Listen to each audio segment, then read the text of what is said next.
விலை ஏறிக்கிட்டே இருக்க இந்த காலகட்டத்தில் தங்கம் வாங்குதல் விற்றலில் என்ன செய்யும்? தங்கம்னு நீங்கள் போட்டுட்டால பெண்கள் தான் இந்த காணொலியை பார்க்க போகிறாங்க. நீங்கள் தங்கத்தை குறுகிய கால லாபத்திற்கான முதலீடாக பார்க்காதீர்கள். ஏறும்போது வேகமாக வந்து வாங்குறாங்க சார், ஆனால் இறங்கும்போது தான் வேகமாக வந்து வாங்கணும். Allies Blue, online trading platform for stock market investing and Grand Royal Tours presents Gopinath's Roundtable with financial experts. Powered by Howda Pay, powered by Workup. Karthipuram, Coimbator's 200-acre Dream Township premium plots.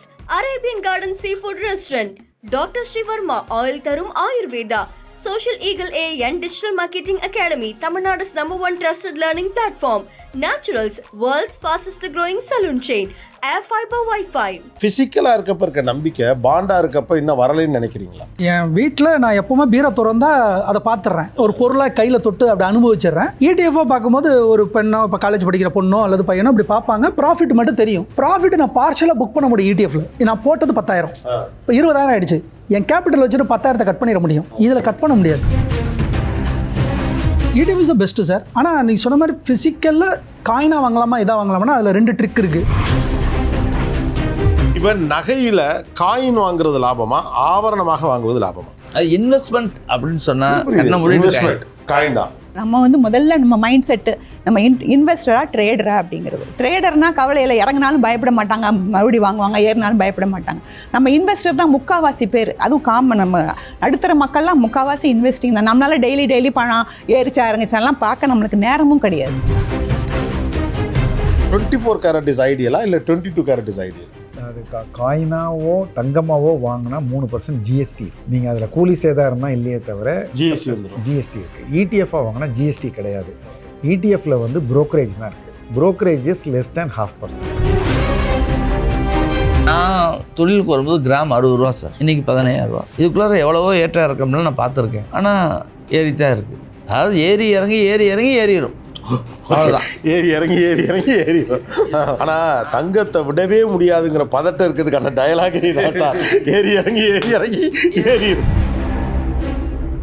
Allies Blue online trading platform and Grand Royal Tours presents Begin Woods Gopinath's Roundtable with financial experts. Powered by Howda Pay, powered by Workup. Karthipuram, Coimbator's 200-acre Dream Township premium plots. Arabian Garden Seafood Restaurant. Dr. Srivarma Oil Tarum Ayurveda. Social Eagle AI and Digital Marketing Academy, Tamil Nadu's #1 trusted learning platform. Naturals, world's fastest growing saloon chain. Air Fiber Wi-Fi. இப்போ நகையில் coin வாங்குறது லாபமா, ஆபரணமாக வாங்குவது லாபமா? தேவையை பொறுத்து தான் இது முடிவு செய்யும். நான் லாபம் தான் கேட்குறேன். நீங்கள் உங்களுக்கு வந்துட்டு ஒரு வெளியே போகிறீங்க, ஜுவல்லரி வேணும்னு போட்டு போனோம்னா நீங்கள் சொல்ல இல்லை, நான் சொல்கிறது இன்வெஸ்ட்மெண்ட்டே சொல்கிறேன். ஏன்னா காயின் தாங்க. இல்லை, இப்போ காயின்னா நான் பேங்க்கில் வைக்க முடியாது. நான் அந்த கணக்கில் இல்லை, நீங்கள் அது காயினை மேலே ஒரு ரிங் ஒன்று வச்சுட்டிங்கன்னா பேங்க்கில் வைக்கலாம். ஒரு சும்மா ஒரு வளையம் ஒட்டணும். வளையத்தை ஒட்டிட்டா பரவாயில்ல. இந்த ட்ரிக்கெல்லாம் கூட சொல்லி தெரியல. இல்லை தெரியும். நான் என்ன கேட்குறேன், இப்போ காயினில் ஒரு வளையம் மேலே வச்சுட்டிங்கன்னா ஆனால் எல்லா பிரச்சனை செய்கூலி சேதாரம் இல்லை சார். காயினுக்கு 8 கிராம் காயினே தான் மேலே ஒரு வளையம் வச்சு கொடுக்க சொன்னால் கொடுத்துருவாங்க. அதான் சார், அதை வச்சு கொடுக்கறதுக்கே தான் அது பெருசாலாம் காயினுக்கு 2% இல்லைங்களா? அப்புறம் அதுக்கு மேலே ஒரு வளையம் வச்சுன்னு வச்சுங்களேன், அதுக்கு ஒரு செலவாகும். கடைசியில் எனக்கு அது வேஸ்டேஜ் லேபர் வராது பெருசா. ஒன்லி மெட்டல் காசு தான் ஆகும். காசு கொடுத்தா போதுங்க. மெட்டல் காசு தான் வரும் உங்களுக்கு. பத்த வைக்க போறாங்க, அதுல பெருசா வரப்போகுது. ஸோ அப்போ வந்து அதுக்கு தான் கேட்குறேன். ஏன்னா ஆபரண நகையை வாங்கினா குறைஞ்சபட்சம் நான் பேங்க்கில் வச்சுக்க முடியும், எடுத்துக்க முடியும். ஆனால் காயினாக வாங்கினா பண்ண முடியாது அப்படின்னு சொல்கிறேன். அப்போ வந்து காயின்னா பெஸ்ட் இன்வெஸ்ட்மெண்ட் அப்படின்னு நினைக்கிறேன். அது இன்வெஸ்ட்மெண்ட் அப்படின்னு சொன்னால் இன்வெஸ்ட்மெண்ட் காயின் தான். ஓகே. இப்போ ஆபரண தங்கத்தை வந்து வாங்குறது இன்னொன்று 24 கேரட் கோல்டு வாங்குறது ஒன்று. 24 கேரட் நான் கேட்குற முதலீட்டுக்கு 24 கேரட் இஸ் ஐடியலா இல்லை 22 கேரட் இஸ் ஐடியலா? அது காயினாவோ தங்கமாவோ வாங்கினா 3% GST இருக்குது. நீங்கள் அதில் கூலி சேதாரம் தான் இல்லையே தவிர ஜிஎஸ்டி வந்துடும். GST இருக்குது. ETF-ஆக வாங்கினா GST கிடையாது.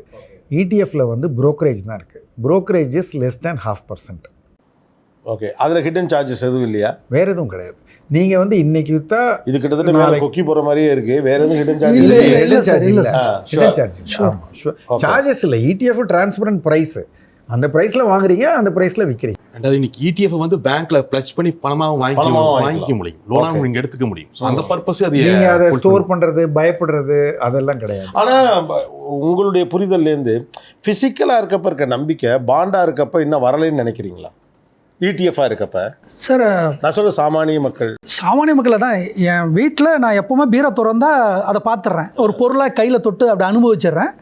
ETF-ஆக பார்க்கும்போது ஒரு பெண்ணோ, இப்போ காலேஜ் படிக்கிற பொண்ணோ அல்லது பையனோ அப்படி பார்ப்பாங்க. ப்ராஃபிட் மட்டும் தெரியும். ப்ராஃபிட் நான் பார்ஷலாக புக் பண்ண முடியும். ETF-ல நான் போட்டது 10,000, இப்போ 20,000 ஆகிடுச்சு. என் கேபிட்டல் வச்சுட்டு 10,000 கட் பண்ணிட முடியும். இதில் கட் பண்ண முடியாது. ஃபிசிக்கலில் என் லாபத்தை கட் பண்ண முடியாது. ஆனால் ETF-ல இப்போ நீங்கள் 6 கிராமுக்கு வாங்கிட்டீங்க, 1 கிராமை மட்டும் அதில் கட் பண்ணி விற்க முடியுமா? முடியாது. ETF-ல நீ 6 கிராமுக்கு வாங்கிட்ட, 1 கிராமை மட்டும் தட்டி விட்டுறலாம். தட்டி விட்டு என் அக்கௌண்ட்டுக்கு அடுத்த நாளே பணமாக எனக்கு வந்துடும். அந்த பணத்தை வச்சு நான் வேறு இடத்துல இன்வெஸ்ட்மெண்ட் என்னோட தொடங்கலாம். அதனால் ETF is the best sir. ஆனால் நீங்கள் சொன்ன மாதிரி ஃபிசிக்கலில் காயினாக வாங்கலாமா இதாக வாங்கலாமா, அதில் 2 ட்ரிக் இருக்குது. நான் ஃபிசிக்கலாக காயினாக வாங்காமல் நான் ஆபரண தங்கையாக வாங்குறேன்னா மந்த்லி சீட்டில் நான் போக முடியும். என்னால் மந்த்லி சீட்டில் போனேன்னா செய்கூலி சேதாரத்தை என்னால் 18% சேர்க்க முடியும். போஸ்ட் ஆஃபீஸ் எனக்கு வந்து 7 தருது, எனக்கு வந்து FD வந்து 6 தருது, PPF வந்து 8 தருது. எனக்கு நகையில் நான் போய் மாதம் போட்டேன்னா என்னோட 18% வரை செலவு 18 தராங்க. 18% வரை என்னால் சேவ் பண்ண முடியும். இன்னொரு ப்ளஸ் பாயிண்ட் இருக்கு. அன்னைக்குள்ள கோல்டு பிரைஸ்லேயே உங்களுக்கு கோல்டு அங்கே பாருங்க, அவரோட விஷயம் அவர் எப்படி வராரு பாருங்க. இல்லை, அது பெரிய சார், அதான் மக்களுக்கு புரியறதுக்கு சொல்கிறேன். 18% நீ எந்த இன்ஸ்ட்ருமெண்ட்டுமே தராது. கோல்டுக்கு கோல்டாச்சு 18% சேவ் பண்ணோம்னா ஆபரண தங்கத்தில் நான் போகலாம். செய்கூலி சாதாரணம் கிடையாது. ஆனால் அதை போகும்போது தெரிஞ்சுக்கணும் ஒழுங்காக. உங்களோட சதவீதம் எத்தனை சதவீதம் வரையும் நீங்கள் எனக்கு வந்து பண்ணிடுவீங்க? 15 18%? That is best. ஏன்னா மாதம் நம்ம கையில் கிடைக்கிறது நீங்கள் கொடுத்துட்றீங்க. இன்னொன்று வாங்கும் பொழுது கோமேக்ஸில் ரேட்டை நைட்டே நீங்கள் பார்த்துட்றீங்க. அடுத்த நாள் இறங்குமா இறங்காதாங்கிறத நம்ம கோமேக்ஸ் வச்சு கண்டுபிடிச்சிடலாம். 3% நைட் அங்கே விழுந்துருச்சுன்னா அடுத்த நாள் இங்கே இறங்க போகுதுன்னு அர்த்தம். அன்னைக்கு போயிட்டு 3 times ஆஃப் அமௌண்ட் நீங்கள் கட்டிக்கலாம் நகைக்கடையில். ஓகே, ஓரளவாவது நம்ம இந்த யூக வணிகத்தை கணிக்கிறதுக்கான சந்தர்ப்பங்கள் இதில் கணிக்கலாம். இப்போ 5,000 தான் நான் மந்த்லி சீட்டு நான் பண்ணுறேன்னா there is a chance to 3 தடவை நான் பண்ணிக்கலாம். 15 நான் கட்டிக்கலாம். என்னைக்கு கோமேக்ஸ் எனக்கு -3% உழுகுதோ, 2% உழுகுதுன்னா அப்போ குறைஞ்ச கிராமில் நான் அதிக பணத்தை பம்ப் பண்ணும்பொழுது எனக்கு அதிக கிராம் கிடச்சிரும். நான் கடைசியில் போகும்போது லாபத்துக்கு லாபம் ஆகிடுச்சு 18% ஐ கேன் சேவ். ஆனால் காயினில் எதுவுமே கிடையாது. ஓகே, ஒன் ஃபைனல் சஜஷன் மக்களுக்கானது. விலை ஏறிக்கிட்டே இருக்க இந்த காலகட்டத்தில் தங்கம் வாங்குதல் விற்றலில் என்ன செய்யணும்? ஏற்கனவே நம்ம நிறைய விஷயமா டிஸ்கஸ் பண்ணோம். அதில் என்னென்னா உபரியாக இருக்கக்கூடிய சேமிப்பில் போடக்கூடிய, அதாவது இன்வெஸ்ட்மெண்ட் பண்ணக்கூடிய, சேமிப்பு கூட வேணாம், இன்வெஸ்ட்மெண்ட் பண்ணக்கூடிய பணத்தில் வந்துட்டு நீங்கள் தங்கம் வாங்கலாம். இந்த ரேட்டில் கூட நீங்கள் தங்கத்துடைய இன்வெஸ்ட்மெண்ட்டு நீங்கள் லாங் டைமாக தான் பார்க்கணும். மறுபடியும் சொல்கிறேன், குறைஞ்சபட்சம் ஒரு 5 வருடமாவது நீங்கள் வந்து பொறுமை இருந்தால் மட்டும்தான் ஒட்டு மொத்தம் பார்த்தீங்கன்னா நிச்சயமாக அதில் லாபம் இருக்கும். நடுவில் வந்து 4 தடவை வேலை ஏறும் இறங்கும் எல்லாம் நடக்கும். நம்ம அதை வாங்கிட்டு மறந்துடணும். 5 வருஷம் பொறுத்துட்டு இன்றைக்கி ஒரு வச்சு என்னுடைய பையனுடைய படிப்புக்கோ இல்லை வந்து கல்யாணத்து செலவுக்கோ அந்த இடத்துல யூஸ் பண்ணோம்னா அதை எடுத்துக்கலாம்.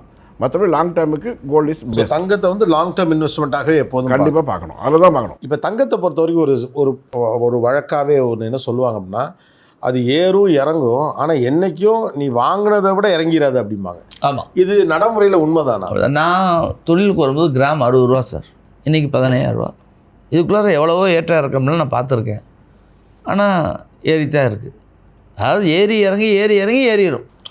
அவ்வளோதான். ஏறிடும். இல்லை, நான் சொல்ல வேண்டியது தங்கத்தை விடவே முடியாதுங்கிற பதட்டம் இருக்கிறதுக்கான டயலாக் ஏறி இறங்கி ஏறிடும். நீங்க அந்த கடைசியா ஏறுங்கிறத கட் பண்ணிட்டு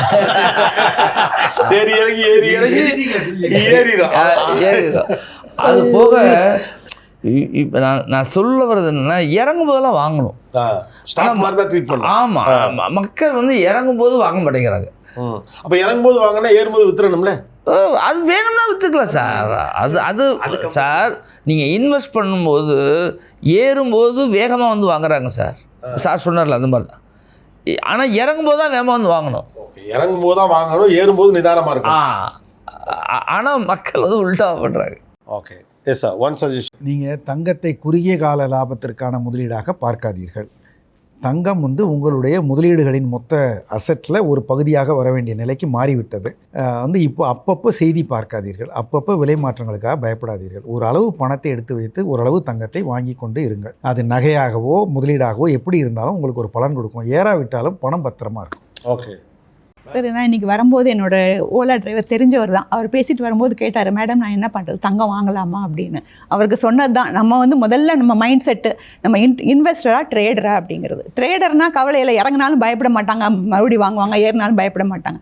நம்ம இன்வெஸ்டர் தான் முக்கால்வாசி பேர், அதுவும் காமன். நம்ம நடுத்தர மக்கள்லாம் முக்கால்வாசி இன்வெஸ்டிங் தான். நம்மளால் டெய்லி பணம் ஏறிச்சா இறங்கிச்சாலாம் பார்க்க நம்மளுக்கு நேரமும் கிடையாது. ஸோ பீரியாடிக்காக மாதம் ஒரு கிராம் வாங்குறீங்களா, கண்டிப்பாக 14,000 ருபீஸ் உங்களால் ஸ்பேர் பண்ண முடியுமா, இல்லை ½ கிராம் வாங்குறீங்களா, பீரியாடிக்காக வாங்கிட்டே இருங்க, சேர்த்துட்டே இருங்க. அதை விற்கிறத பற்றி நம்ம இன்வெஸ்டர் யோசிக்க வேண்டாம். பதவி உங்கள்ட்ட கொஸ்டின் கொஞ்சம் சேஞ்ச். ஏன்னா ஒருத்தர் ஒரு நார்மலான ஆள், is not a financial expert or a person who is well inform. அவர் இப்போ ஒரு தங்கம் வாங்குறாரு இல்லை வெள்ளி வாங்குறாரு அப்படின்னா என்னென்ன விஷயங்கள்லாம் கவனிக்கணும்? ஏன்னா இன்னைக்கு மெட்டீரியல்ஸ் அவைலபிளாக இருக்கு இல்லையா? You can give them 2-3 suggestions. யாரோ ஒரு நகையை போய் ஃபிசிக்கலாக வாங்குறாருன்னா நான் சொல்லிட்டேன், கோமேக்ஸில் போய் நைட்டே பார்த்துடணும். இணையத்தில் நீங்கள் நேரடியாக போய் பார்த்தாலே தெரிஞ்சிடும். அடுத்த நாள் இந்தியாவில் என்ன நடக்க போகுதுங்கிறத நைட்டே தெரிஞ்சிடும். ஒன்று, நிறையா பெண்கள் வந்து இந்த காணொலியை நீங்கள் போடும்பொழுதே தங்கம்னு நீங்கள் போட்டுட்டாலே பெண்கள் தான் இந்த காணொலியை பார்க்க போகிறாங்க. அந்த பெண்கள் முன்னாடி வந்து தங்கம் தான் போட்டால் தான் நாங்கள் வியூ போகும். ஓகே, அப்போது அந்த பெண்கள் பார்க்குறாங்க. அன்னைக்கு அந்த காலத்தில் சமையலடி பெண்களாக இருந்தாங்க, அன்னைக்கு தமிழக பெண்கள்லாம். இன்னைக்கு வளர்ந்துட்டாங்க. அந்த சமையலடி பெண்கள் தான் இந்த நகையெல்லாம் வச்சுருந்து ஃபிசிக்கல் நகையெல்லாம் வச்சு 34,000 டன் வச்சுட்டோம். தயவு செஞ்சு புதுமை பெண்ணாக நவீன பெண்களாக மாறி ETF-குள்ளே உள்ளே வந்து அதில் நீங்கள் ப்ராஃபிட்டை பார்ஷியலாக புக் பண்ணுங்கள், என்ன வேணால் பண்ணுங்கள். நவீனமாக நீங்கள் உள்ளே வர்றது நல்லது, பங்கு சந்தையோடு சேர்ந்து பயணிக்கிறது நல்லது. இன்னொன்று, ஒரு பையன் ஒரு சில்வரை போய் வாங்குறான்னா சில்வர் திரும்பவும் நாங்கள் சொன்னது 20%, அதுக்கு மினிமம் நான் 2% தான் கொடுப்பேன் சில்வர். ஏன்னா லாட்ரி டிக்கெட் அடித்தா லாட்ரி வந்தால் வருது போனால் போதும். 2% வச்சுக்க, அதுவும் ETF-ஆக வாங்கி வை, தவறு கிடையாது. எஸ்ஐபி மியூச்சுவல் ஃபண்டில் இருக்குது. எஸ்ஐபி மியூச்சுவல் ஃபண்ட்லேயும் அதே தான்.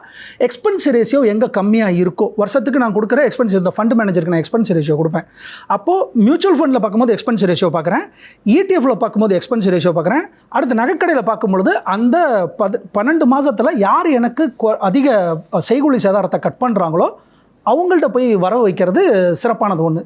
இன்னொன்று, கோல்டை லாக்கரில் போய் வைக்கிறது சிறப்பானது. நம்ம வீட்டில் எங்கேயும் போய் வைக்க வேணாம், லாக்கரில் போய் வச்சுருங்க. பொற்காலத்தை பயன்படுத்துகிற மாதிரி இந்த பொற்காலத்தில் பார்ஷியலாக உங்களுக்கு தேவையானதை வச்சுக்கிட்டு மீதியை சோல்ட் அவுட் பண்ணிட்டு பணமாக மாற்றி அதை எடுத்து SWP-ஆவோ அல்லது பாண்ட்ஸாவோ அல்லது GSEC கவர்மெண்ட் செக்யூரிட்டிஸாவோ பண்ணி, அதாவது நான் கவர்மெண்ட் செக்யூரிட்டிஸ் வாங்குகிறேன் அப்படின்னா என்னுடைய நாடு முன்னேறும். என் நாடு முன்னேறிச்சுன்னா வேலைவாய்ப்பு அங்கே அதிகமாகும், வேலைவாய்ப்பு அதிகமாச்சுன்னா பொருளாதாரம் முன்னேறும், எனக்கு இன்ட்ரெஸ்ட் வரும், எனக்கு லாபம் தான். எனக்கு இன்ட்ரெஸ்ட்டு, கவர்மெண்ட்டுக்கு லாபம், எல்லாத்துக்கும் லாபம். ஆனால் லாக்கரில் வச்சேன்னா நகைக்கடைக்காரங்களுக்கு லாபம். ஆக்சுவலாக இப்போ நகைக்கடைக்காரங்களுக்கு விளையிறது லாபமோ இல்லையோ, நகை வச்சிருக்கக்கூடிய சாமானியர்களுக்கு இப்போ தான் நம்ம இப்போ நகைக்கடைக்காரராக வேண்டிய நேரத்தில் இருக்கோம். Correct. Okay, yes, your suggestions on. சரி இல்லை சார், என்னோட பொறுத்த வரைக்கும் எல்லா இன்வெஸ்ட்மெண்ட்டுமே ரிஸ்க் தான். ஓகே, ஸோ தங்கம் மாவட்டத்தில் வேறு எந்த இன்வெஸ்ட்மெண்ட்ஸாக இருக்கட்டும், குறிப்பிட்ட காலத்துக்கு ஒரு தடவை அதை பணமாகவே மாற்றி ரொட்டேட் பண்ணுறது தான் சிறந்த வாய்ப்பு. ஏன்னா இங்கே நிலையான ரிட்டர்ன்ஸ் தரக்கூடிய எந்த இன்வெஸ்ட்மெண்ட்ஸுமே கிடையாது ஹிஸ்ட்ரியை பார்த்தாலுமே. அப்போ நான் தங்கமாக எவ்வளோ வச்சுருக்கீங்கிறது பிரச்சனையும் இல்லை, அதை அப்படியே ஒரு 10 வருஷம் 20 வருஷம் கடத்தாதீங்க. ஏன்னா ஒரு தங்கத்தை எடுத்துகிட்டு போய் நிறைய கடையில் கொடுத்து அரிசி வாங்க முடியுமாங்கிறது தெரியல. அது காசாக மாறுற வரைக்கும் தான் அதோட பலன். இப்போது எல்லா இன்வெஸ்ட்மெண்ட்ஸுமே இன்க்ளூடிங் கோல்டு, கொஞ்ச நாளைக்கு ஒரு தடவை அதிலிருந்து ஒரு ப்ராஃபிட்டை வெளியெடுத்துக்கிட்டே இருங்க. அப்போ அது மறுபடியும் கம்மியாகும்போது உள்ளே போடலாம். ஸோ நிரந்தரமான இன்வெஸ்ட்மெண்ட்டாக வைக்க வேண்டாங்கிறதா என்னுடைய suggestion. Thank you to the panel. ரொம்ப இன்ட்ரெஸ்டிங்கான ஒரு இது. ஸ்டார்டிங் தங்கத்தில் தொடங்கி இன்வெஸ்ட்மெண்ட்டுடைய மெக்கானிசம் வரைக்கும் பேசியிருக்கோம். பட் அடிப்படையாக ஓவராலாக இந்த பேனலில் இந்த கோபிநாத் ரவுண்ட் டேபிள் இன்றைக்கி பேசினதில் புரிந்ததுன்னா, விலை ஏறுது அப்படிங்கிறதுக்காண்டி அவர் சொன்ன மாதிரி ஃபியர் ஆஃப் மிஸ்ஸிங் அவுட்டுன்னு தடன்னு ஓடாதீங்கிறாங்க. நகைக்கடை உரிமையாளர்களே சொல்கிறதுனா, விலை ஏறும்போது நிதானமாக இருங்க, இன்னும் ஏறும்னு. ஆனால் ஒன்று இருக்குது, விழுமான்னு தெரியாது, ஆனால் விழாதுன்னு சொல்ல முடியாது. ஓகே, தங்கத்தை பொறுத்த வரைக்கும் இவ்வளவு தான் யூகிக்க முடியும் அப்படின்னு நினைக்கிறோம். இந்த மார்க்கெட் எப்படி ஆப்ரேட் ஆகுறதுக்கான ஒரு கிளியர் மெக்கானிசம் இல்லை, ஒரு ட்ராக் ரெக்கார்டை வச்சு இதோடைய ஃப்யூச்சரை கணிக்க முடியாத ஒரு துறையாக இது இருக்கிற காரணம். ஏன்னா ஒவ்வொரு காலகட்டத்திலும் இதோடைய ரேலிக்கு ஒவ்வொரு ரீசன்ஸ் இருக்குது. இப்போது Jio political reasons, Wars, dollar மீதான நம்பிக்கை குறைவு, அதை தாண்டி வங்கிகள் வந்து நகையை வாங்குறதுன்னு இந்த ரேலியில் ஒரு ரீசன் இருக்க மாதிரி ஒவ்வொரு காலகட்டத்தில் ஒவ்வொரு மாதிரியான ரீசன்ஸ் இதுக்கு பின்னால் இருந்திருக்கு. ஸோ தட் வாங்குகிறவர்கள் விற்கிறவர்கள் 2 பேரும் நிதானத்தோடு இருக்க வேண்டிய ஒரு காலகட்டமாக இருக்குது. And most interesting thing, Madurai Veeran சொன்னது மாதிரி documents are available, details are available. 20 ஆண்டுகளுக்கு முன்னதாக ஒரு விஷயத்தை செய்கிறதுக்கு தேவைப்படக்கூடிய தகவல்களை நம்ம தெரிஞ்சுக்கிறதுக்கான சந்தர்ப்பங்களும் சூழலும் ரொம்ப குறைவாக இருந்த காலகட்டத்தில் இன்றைக்கி இந்த மாதிரி டிஸ்கஷன்ஸில் தொடங்கி இன்டர்நெட்டில் ஆத்தென்டிக்கான சைட்ஸில் உங்களுக்கு தேவைப்படக்கூடிய தகவல்கள் இருக்குது. Think twice before you do. Thanks a lot to the panels, really interesting. ஏன்னா இந்த சப்ஜெக்டை ரொம்ப ரொம்ப மேத்தமேட்டிக்கலாக அப்ரோச் பண்ணாமல் ரொம்ப பீப்புள் ரெலவெண்ட்டாக அப்ரோச் பண்ணுறதுக்காக அவங்க எல்லாருக்கும் ரொம்ப நன்றி. Thank you all. Good luck. Thank you. Best wishes. Thank you. Gopinath's Roundtable with Financial Experts. Title sponsor Allies Blue. Online trading platform for stock market investing. And Grand Royal Tours. உங்க ஒவ்வொரு ட்ரிப்பையும் sweet memories ஆக்க Grand Royal Toursக்கு வாங்க. Powered by Howda Pay. Powered by Workup, a unified platform for finance, accounts and HR. Karthipuram 200 acres township in Coimbatore. Ready to construct premium villa plots and commercial villa plots with world-class infrastructure. Arabian Garden Seafood Restaurant. Ever fresh and ever delicious seafood dishes இப்போது தமிழகமெங்கும். Doctor Sreevarma wellness, அனைத்து நோய்களுக்குமான ஆயுர்வேத மருத்துவம் தமிழகமெங்கும். Social Eagle AIN Digital Marketing Academy, Tamilnadu's #1 trusted learning platform. Naturals, world's fastest growing salon chain. Air Fiber Wi-Fi all-in-one plans. Wi-Fi plus OTT plus IPTV. Pay 6 and get 6 months free. Allies Blue, online trading platform for stock market investing and Grand Royal Tours presents Gopinath's Roundtable with Financial Experts. Powered by Howda Pay. Powered by Workup. Karthipuram, Coimbatore's 200-acre Dream Township premium plots. Arabian Garden Seafood Restaurant. Dr. Srivarma, Oil Tarum Ayurveda. Social Eagle AIN Digital Marketing Academy, Tamilnadu's #1 trusted learning platform. Naturals, world's fastest growing salon chain. Air Fiber Wi-Fi.